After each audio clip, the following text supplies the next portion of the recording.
Bernie Sanders has literally been under the firing squad himself from the media. Who, excuse me, I'm just kind of looking at things as I'm doing this,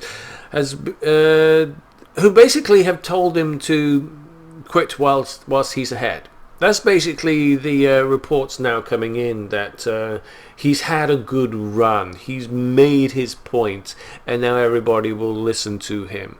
Now, for the good of the party, he has to back down and behave like a good little boy. Unfortunately, the media, this is kind of very indicative of the media today.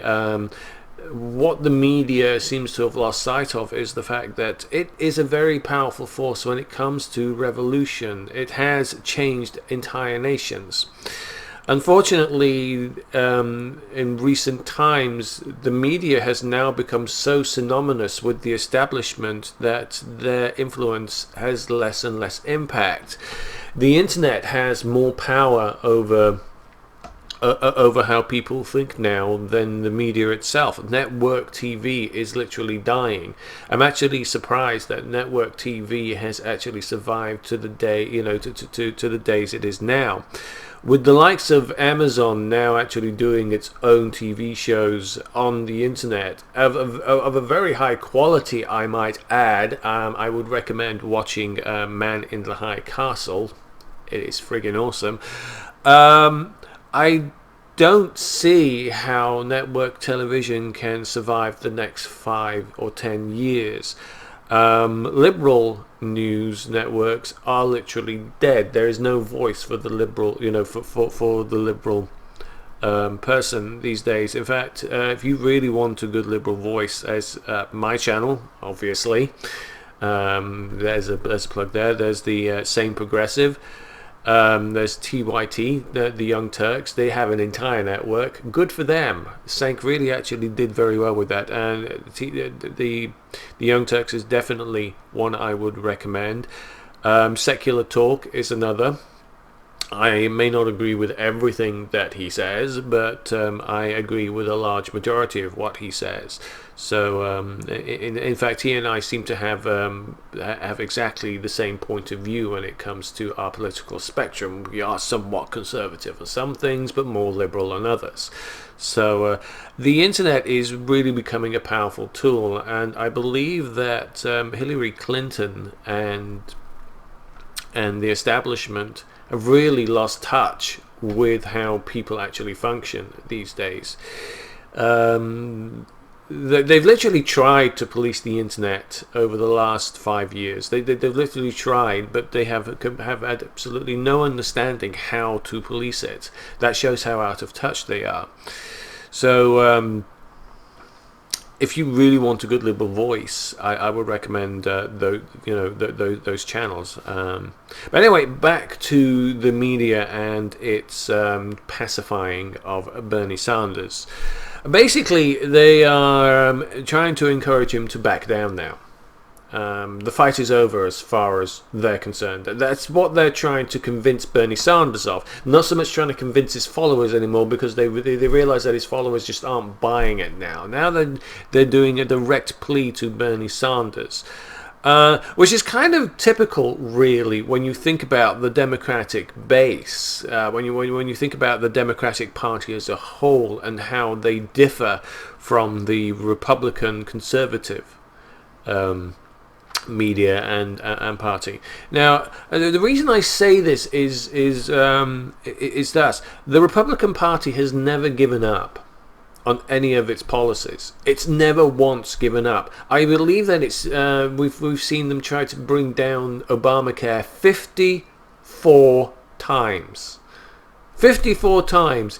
This is since the Supreme Court said it was lawful.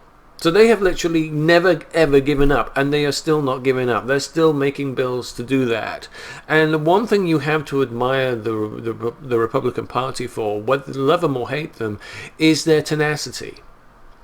Unfortunately, the Democrats are the kind of people that kind of roll over and just let it happen. And that is what happened to politics. They've just rolled over and let it happen. the establishment is now in control because the Democrats just roll over and let it happen. And but there's one thing that the Democrats are fighting very hard to keep, and that's the status quo, because it's safe for them. They don't want to take risks. They don't want to take risks that will lose them their seats or their power or their influence, or what little influence that they have, or the friends they have in the GOP. And let's not pretend that they don't. Now, I really think what they're really afraid of now is that the two-party system is dying. At least that's how it's looking at this point. Because as Bernie Sanders may well be running as a Democratic candidate, and Donald Trump is also running as a Republican candidate, very successfully, I might add, the Republicans still haven't ruled out doing a brokered party. Yeah, I seem to remember an incident in 1968 where that didn't work very well for the Democrat Party. I'll go into that in a few minutes. Basically, Bernie Sanders may be running on the Democratic ticket, but he's always been an independent. And the Democrats don't like independents.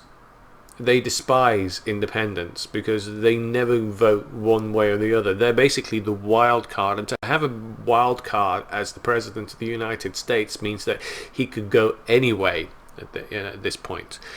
Basically, what the press is basically telling him to do is to be a good Democrat.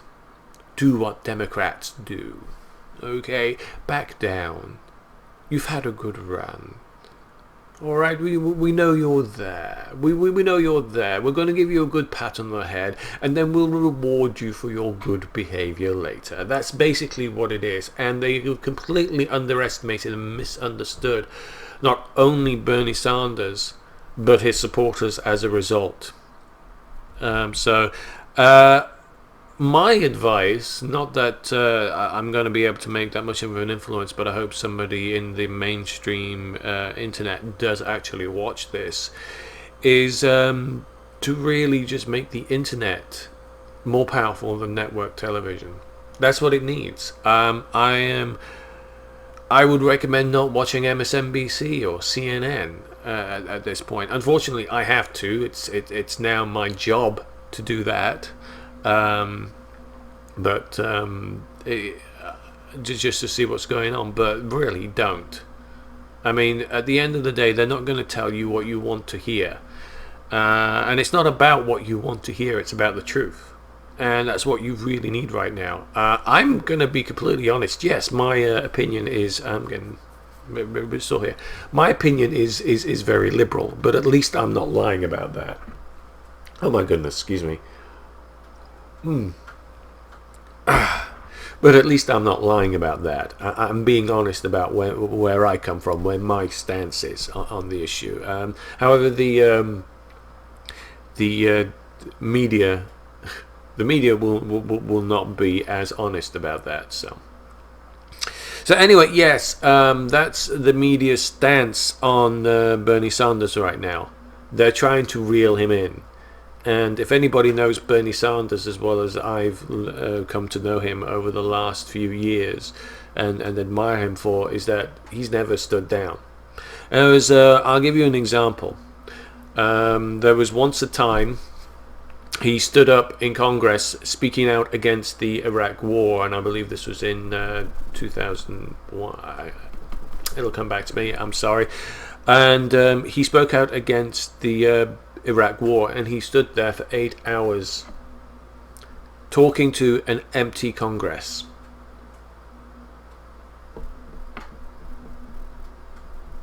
This was before the days the internet actually took control. This was before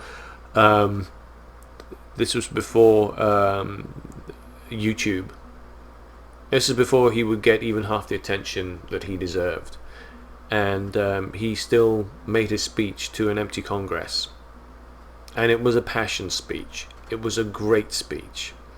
And the fact that he stood there doing it despite the fact that he knew that nobody would listen, means that he gets a great deal of respect from me for that stance.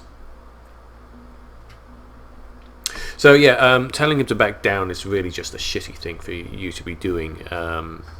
MSNBC, New York Times, I don't know, I'm kind of done with the mass media at that. So expect me to really just be anti-media, anti-establishment at this point. So yeah.